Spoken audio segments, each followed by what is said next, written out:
Welcome to Women Entrepreneurs Radio. I'm your host, Deborah Bailey. And when I started this show in 2008, I was on a mission to promote women-owned businesses and help women succeed by providing resources and valuable tips from other women and men, small business owners. In each interview, my guests speak openly about their triumphs, the scary times, and tough decisions they had to make along the way. Women Entrepreneurs Radio is about showing women how to harness their natural strengths to achieve success on their own terms.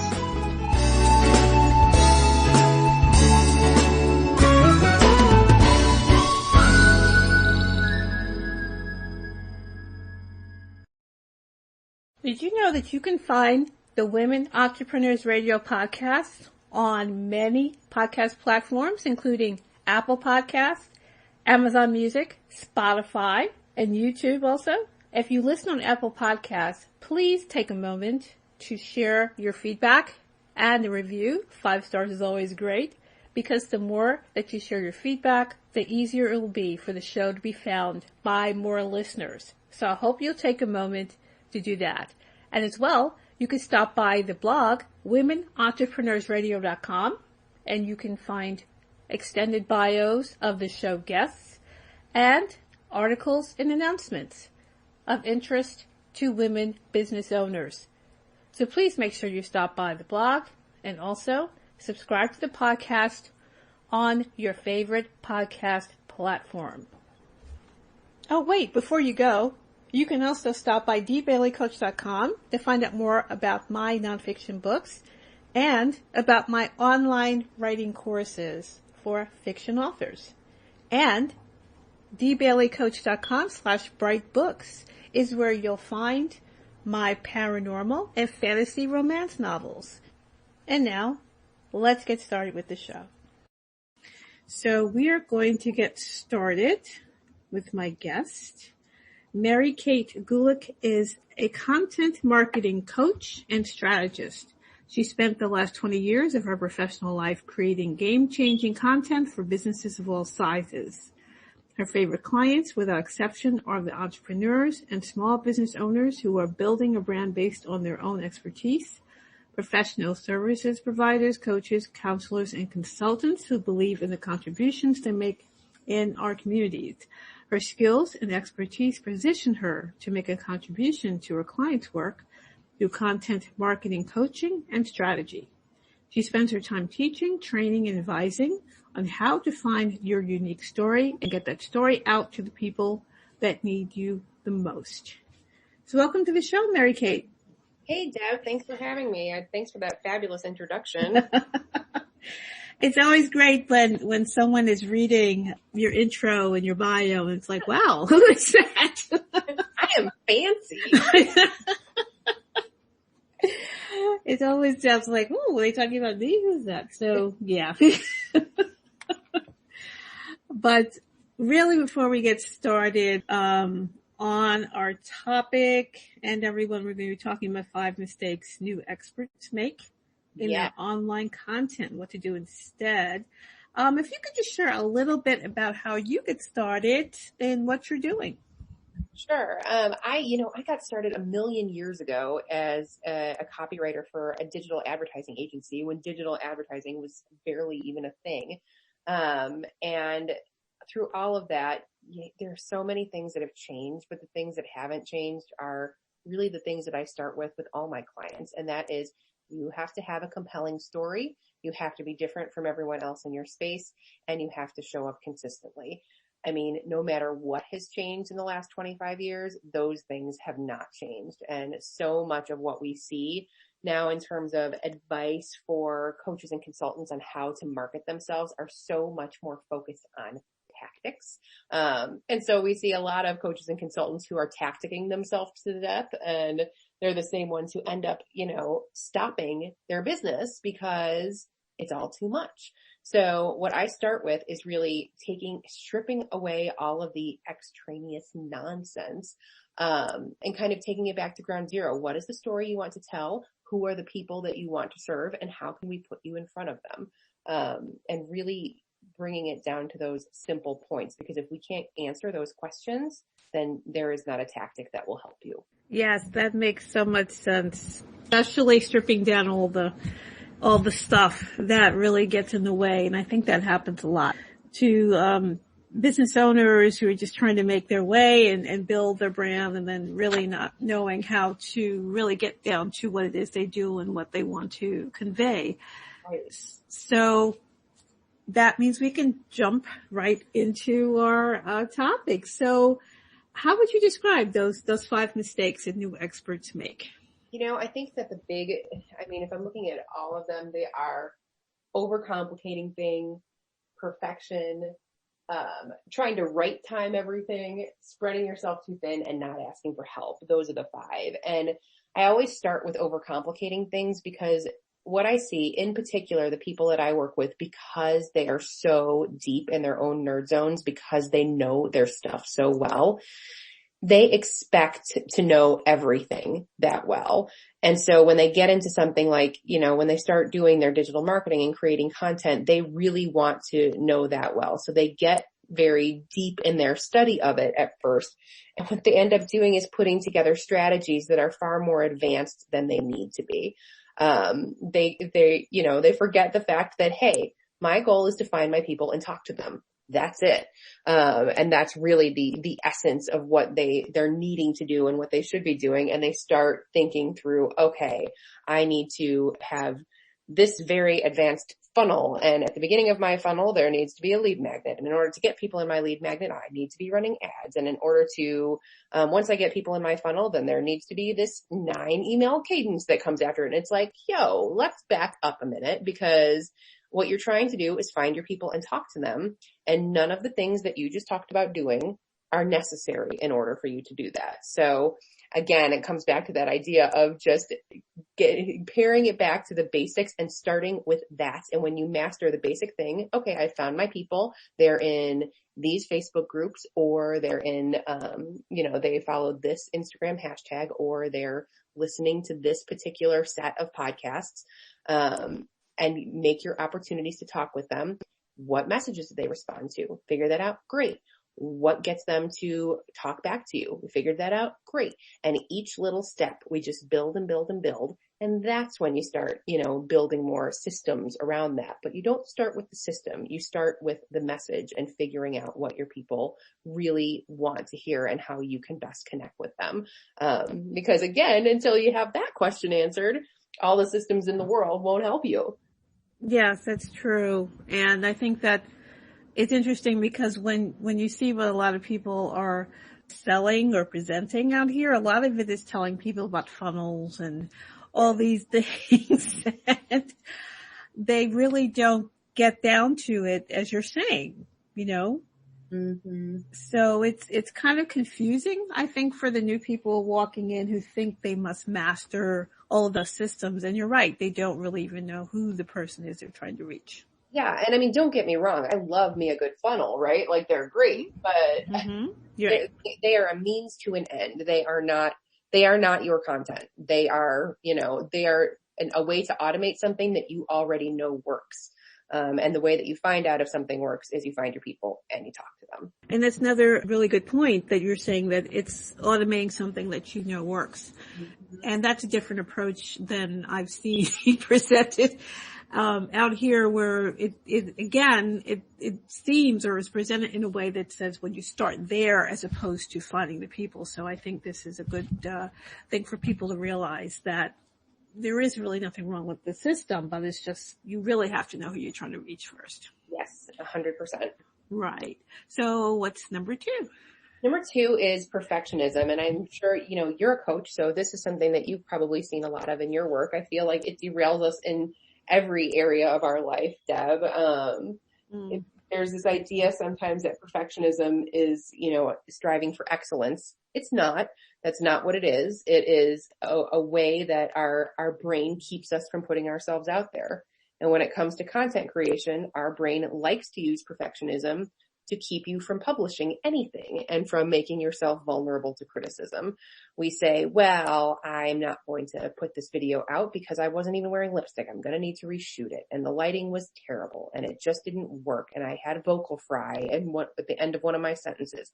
And I'm not going to put this blog post out until I have somebody proofread it. And well, they did, but I don't like the images. So, and we constantly find things to tinker with and futz with and, and perfect. And so we never act. We never hit the publish button. And we do it, whether we admit it or not, for a reason, because this is scary. Putting content out in the world, saying what you believe, declaring who you are for all to see, for your mom and everybody you went to high school with and your ex-boyfriend to all see you right out there. It's a scary thing. And it's okay to acknowledge that it's a scary thing, but you will never be judged by the perfection of the one piece you put out. Shipped is always better than perfect. Get product out in the world, and your product is your voice and your thoughts and your expertise. And if you are sitting there tinkering with it and never doing anything with it, then it doesn't exist. If it's not out there for people to see, it doesn't exist. So that's the one thing that I end up pushing my clients on a lot, is to act before they feel ready, because your feelings are wrong. Your feelings are trying to keep you safe. And you've got, I'm sure Deb, this whole entrepreneur thing is the most unsafe thing in the entire world. You're just constantly out of your comfort zone. That's just the way of it, right? Yes. So, yes. And when it comes to particularly the people that I work with who have never been really super public facing, this is all so new to them. It's jump and the parachute will present itself. And it's more of a mental exercise than it is anything, because you just simply have to get into the habit of hitting the publish button, of hitting the go live button, and then being there and dealing with the consequences as they come in and learning from what you do. Yes, that's a great point again, because it is good for people to do their research. But yes, the research ends up going on and on and on and on. And it never gets to the point where they execute, because there is that fear. And then they're just kind of collecting information, but then they're never doing anything with it. And I can't say that I've never done that, because I think we all have. Yes. Get into, I call it a learning loop, right? Right. I think before I ever launched my business, I was like, well, I can't launch this until I learn about this, and I need to know how to do this. And it's like, nope, you're just educating yourself out of action. That is all you are doing right now. And fortunately I had really good coaches with me to kind of help me recognize what I was doing. But when it comes to content production, there's just a lot of fear there, because it is taking a stand. It is putting a stake in the ground, and that unnerves people. Yes, it certainly does. And, of course, understandably, I totally get that. But after a while though, you really are doing yourself a disservice if you don't get to the point where, okay, it's time for me to get this out the door. So for sure. Yeah. What do they say? Better done than perfect. And people talk about this idea of imperfect action. And I tend to be more action oriented, I think, than others. And I used to have a boss who would explain to me, she said, on the spectrum of speedy, fast to slow and moving to action, you are very far over on the right. So to me, everybody else looks extremely slow. But your job is not to pull them all the way to the right. Your job is to pull them an inch to the right, because for them, that's really fast. So I try to think of it that way, that everybody is where they are on the spectrum of comfort with action.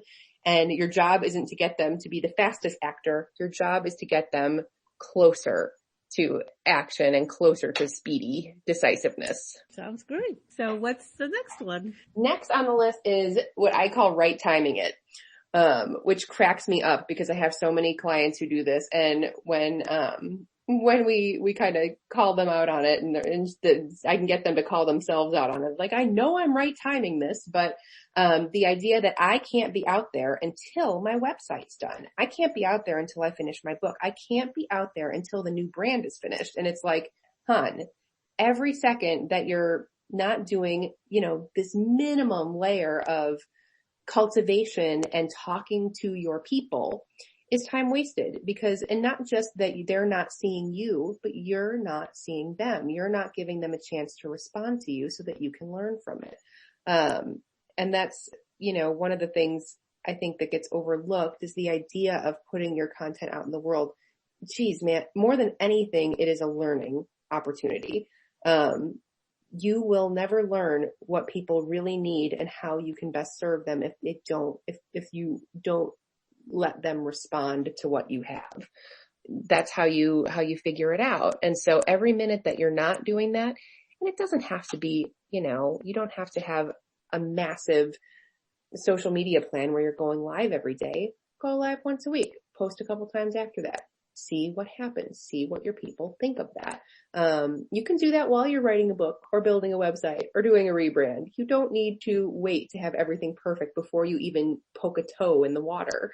And doing so, you lose all this time that you could have been learning. Wouldn't you rather launch your website or launch your book to an audience who already knows you? Wouldn't you rather have a really good idea of what they care about before you start talking to them about your book or sharing your brand with them? I would think that you would. Mm-hmm. Yes, this is another thing that probably also ties back to the perfectionism, just a desire to have everything a certain way, and somehow there's always the next thing that you're waiting for before you're ready. There's always the next thing, the next thing, the next thing. And again, that could be a way just to keep pushing it, further away from you because you're just kind of afraid to go ahead with it. You're so right. If you have the massive to-do list, then there's no reason to, there's no reason to be out there ever because you can. Right. I always tell people it's like a house, your house is never done. There's always a room you want to paint or something you want to recarpet or floors you want to refinish. You're never actually done with your house. It's the same. With your content ecosystem. It's never perfect and you always see the flaws far more than anybody else does. And if you're walking around like my website's terrible and I don't have a podcast yet and my book wasn't really that good and you are always working on it. It is always work in progress. It is never the right time to be out there. And it's always the right time to be out there. So it's much like falling in love. And that's also a great point because there is always going to be something you're doing or have to do or some other task that has to happen. So you can't just sit and wait till the perfect time when everything lines up because it probably will never come because there's always the next thing that has to be done. So totally true. Yeah, that's a great way to look at it, I think, for those people. Areas of business though too that people are just like inventing work for themselves in order to put off action. Yeah, that's pretty, I think, popular, and I know I've done it. I know I've done it quite a bit because when you start to look to see what's going on out here and maybe you're caught up because there's some new feature in Instagram and it's like, oh, I need to learn that first. You really don't. Stop learning for a second. It's always the next thing that is waiting for you to do this before you can go do the other thing that you plan to do. So, and that's the thing of it too. I mean, that's not going to stop. There is always going to be the next thing, and the next thing is coming faster at us than it ever has. So if you're not really well grounded in that core idea of this is my story, this is my value, these are my people, then you're just going to be like chasing squirrels around your brain. It's just, it's an impossible task if you don't have that kind of centering around your core. Mm-hmm. Yes, that's very true. There's always going to be the next thing. And then you're still never done and your thing still isn't out there. And then that's when a lot of frustration sets in for people because they don't see how they are kind of contributing, to this idea of not really getting out into the world. Totally. And that segues really well into the next one, and I consider this one of the biggest ones. This is kind of the opposite of, perfectionism. These are people who have acted really quickly without a lot of, thinking behind it, and that's people who are spreading themselves too thin. I talked to this awesome brilliant woman today. And I'm like, okay, so what's your presence look like now? Where are you? She's like, well, I have 3 different business pages on Facebook, and I have a group, and I'm on Instagram, and I'm on TikTok, and I'm on Pinterest, and I have this whole thing, and I have, and I'm just like, okay, so, and your problem is that you're not getting any traction? She's like, yeah, I'm not getting any traction. And I'm like, whoa. And so this idea that you have to be in all the places, you don't. And what I see happen a lot is that you'll get these brilliant expert entrepreneurs who go in and they set themselves up with every possible communications platform, and then they burn themselves out. Not because the business is hard, not because the work that they do with their clients or the thing that they're creating is too hard, but maintaining that utterly untenable presence is just impossible, and it burns them out. They don't get burnt out on the business. They get burnt out on their marketing system that they've kind of trapped themselves into. Mm-hmm. So I really encourage everybody that I work with that we have one kind of big piece of long form content, which could be, a book, it could be a blog, it could be a podcast. It's something that we can mine for other content. And then we have one social platform. And our goal with that is to go deep, not broad, to find our people and to find out what they care about and to build our presence and those connections and that really great relationship with those people there. When you have that, you're in a really good position to then scale and to then translate that experience to other platforms. But if you don't have that, then you're just in what I like to call random land, just kind of, flinging out little bits of pieces here and there, not doing a great job on any of them. And you never get the depth of relationships that you would if you just focused in one place and found, and got deep with the people who were there. Yeah. And I think that is great advice, because it seems to me that when a lot of these social media, search engines, however they're described, have come up, everybody's run to jump on the next one, the next one, next one. And, some have come and gone over time, fairly quickly, but then it's the next, the next, the next. And you're right. People don't stop to think, well, wait a minute. Yeah. It's getting into this, and you've got to sustain it. And I mean, if the work is unsustainable, then you'll be inconsistent. If you're inconsistent, that reads, and you can't build an audience that way. You can't build a following. You can't build relationships with people if you don't show up for them. And you can't show up for people in 15 places at once before you even know what you're doing. Mm-hmm. Exactly. That's the thing. It's the running around and trying to be everywhere that just doesn't work. Amen. At all. And after a while you realize that. But as you said, sometimes people just burn out and they kind of walk away completely, and that's not really the best thing either. So no, it's not. And you don't, it's preventable too, Deb. You just don't have to do that to yourself. There's no realistic expectation that you should be everywhere. It's like everything else. You can only excel at what you focus on. And when it comes to marketing yourself with your digital content, focus on the one best place, and build from there when you're ready. But I mean, I know people who have built bajillion-dollar businesses just on Facebook or just on Instagram or just, starting with their blog. And they didn't do it by being everywhere at once. And I know that Gary Vee, if anybody is a Gary Vee fan, always says, you should be on every platform and you should try everything. And I just violently oppose that. I'm just like, yeah, if you want to burn people into the ground, then sure, that's a great way to go. But if our goal is for them to create real connections and really find their people, that's not the way to do it. Right. I totally agree.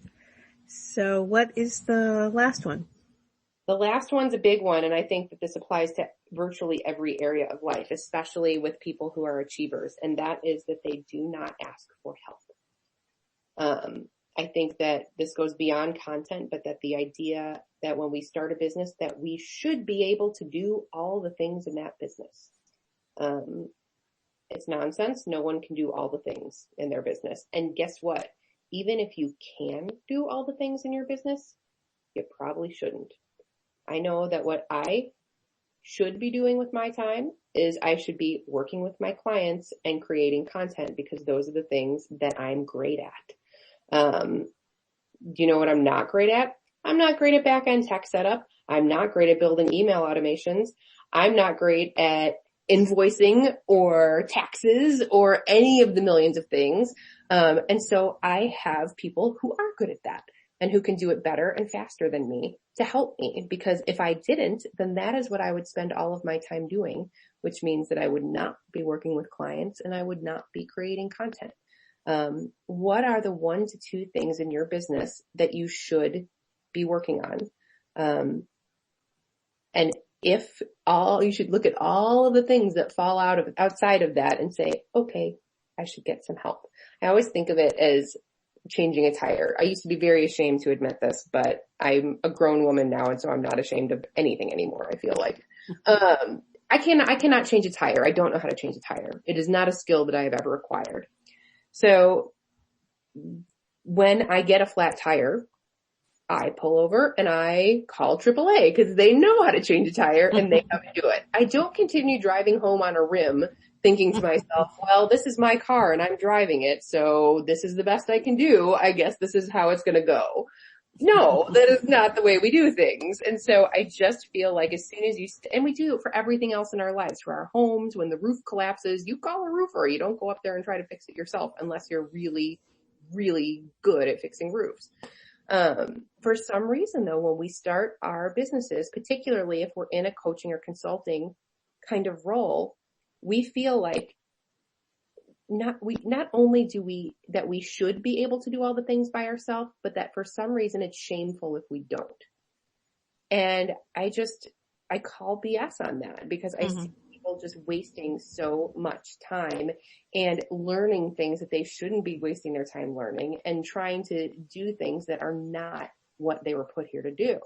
And that's another thing that burns people out. So asking for help, whether it's in a mastermind with the other people who are in your peer group with you, whether it's another coach or consultant, whether it's just in Facebook groups. Hey, does anybody know how to do this? Or get yourself an assistant or 2 assistants or 3 assistants, to take on the things that you just don't care to do. It'll make you better at what your core focus should be. And I just can't say enough about getting help. I always direct people to Dan Sullivan's new book. It's called Who Not How. And that one was a real eye opener for me, even just because there are tons of things in my life where as soon as they come up, my first question is, okay, how do I do this? How do I learn how to do this? And it's like, no, that's the wrong question. The question is, who can I work with?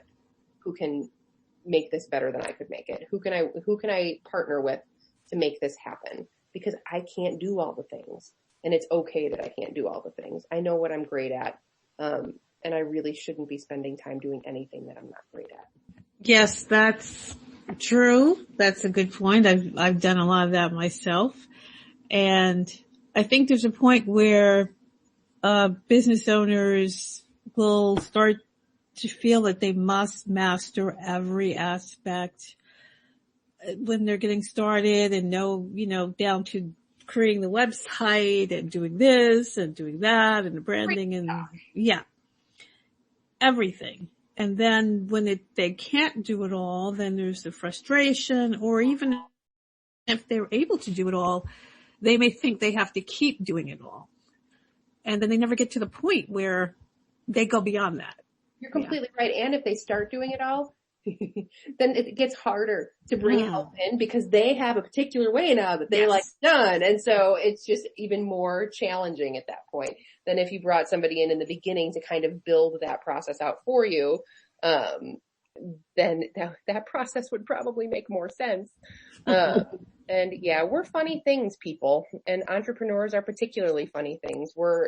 I feel like entrepreneurs are magic because they take the leap to go out and create something, and a life that's not ordinary, a life that's really on their terms. And it's remarkable. We still bring with us all the weird baggage from our pre-entrepreneur lives. And there is no, more generative way to work through that stuff than building a business. I feel like it brings so much to the surface.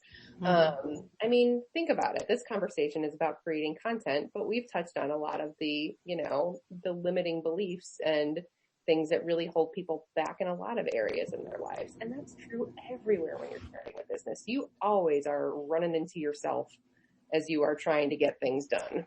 Mm-hmm. Yeah, that's perfectly said. Definitely. That definitely fits what happens, I think. So, people realize that once they get into it and all the things that they may believe and ways they may have held themselves back in other ways, and that all, as you said, it has to come to the surface. So, Mary Kate, could you please share with everyone where they can find out more about you? Sure. If I do a lot of my hanging out in my Facebook group, it's called The Real Deal Experts Creating Content. And we do a lot of learning in there about content. I bring in guest speakers. We have challenges. It's really fun. It's a lovely little nerd herd of people who know an awful lot about their areas of expertise, but they don't know a ton about content. So that's what we learn about. And then you can also find me. I just recently published a book called The Real Deal.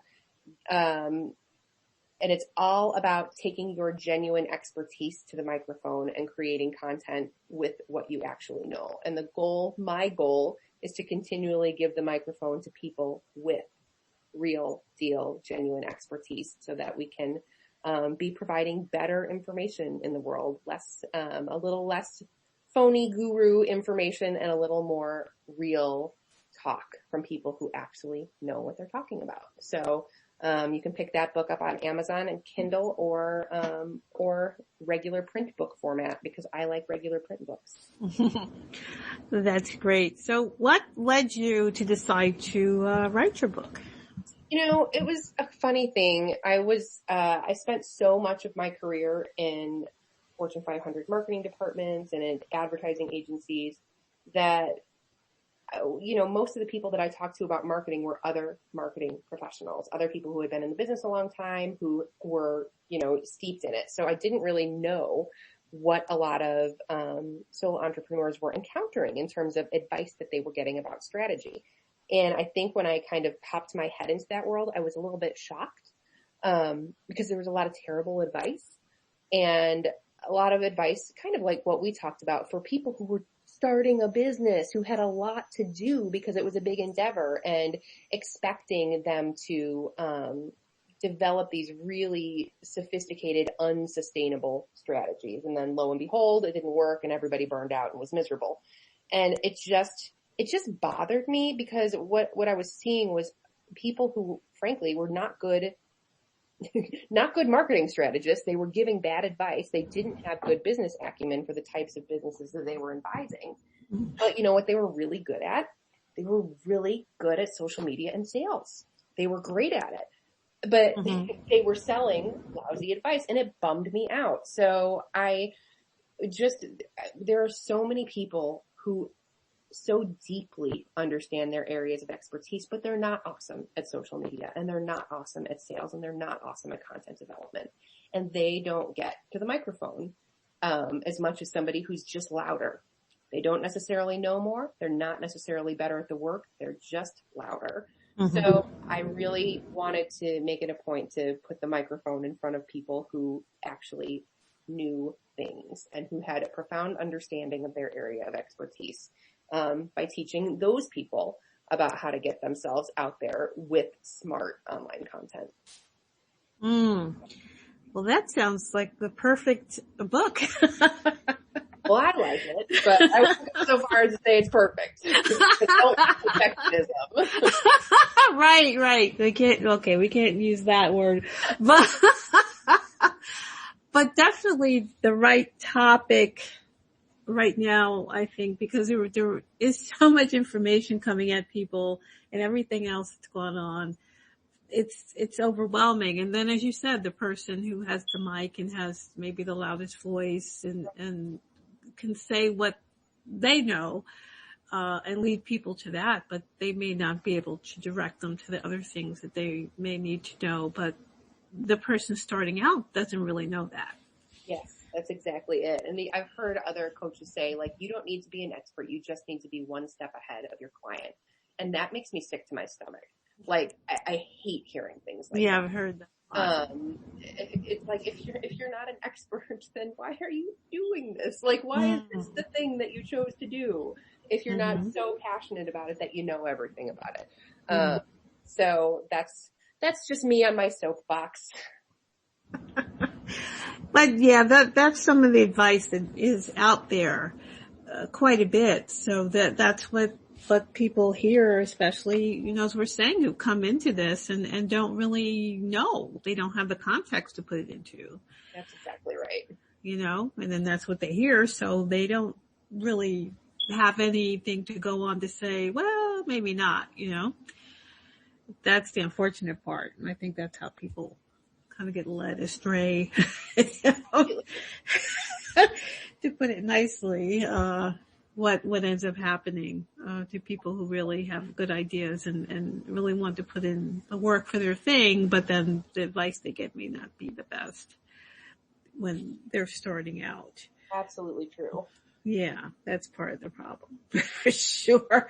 Well, that definitely sounds like an important book and something that people will get a lot out of, because these are things that would help them to get on the right track before things kind of go off the rails, you could say, and then they end up maybe even walking away because what they want to do, they just couldn't get it together and didn't really have the good support and advice to do that.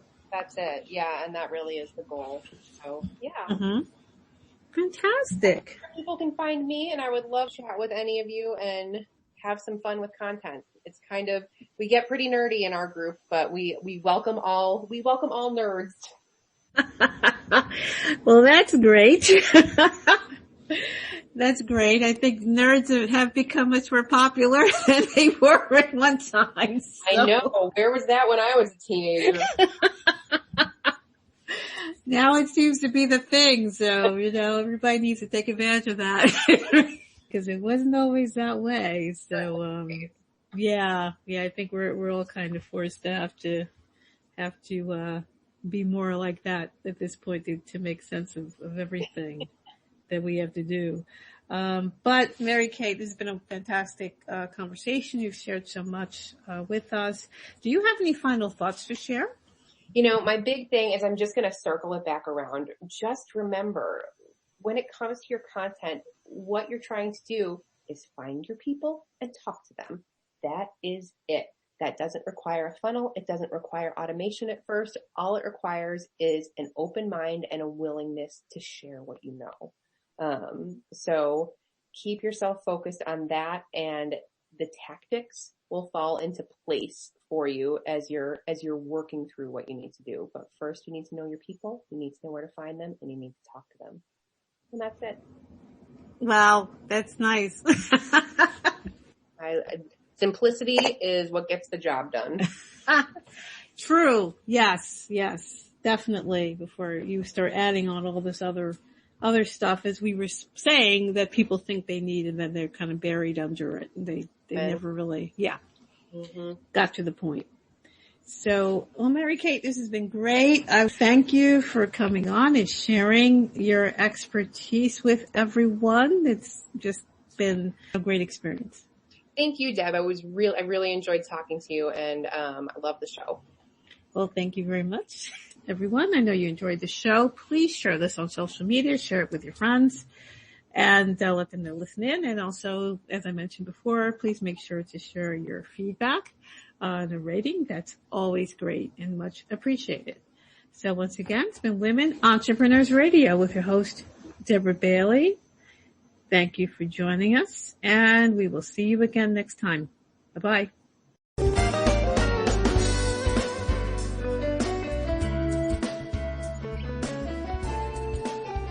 Thanks for joining us. Don't forget to stop by womenentrepreneursradio.com to read extended bios of the show guests, and also find links there for their websites and any offers that they have shared with you. And stop by our Facebook page, facebook.com/womenentrepreneurs.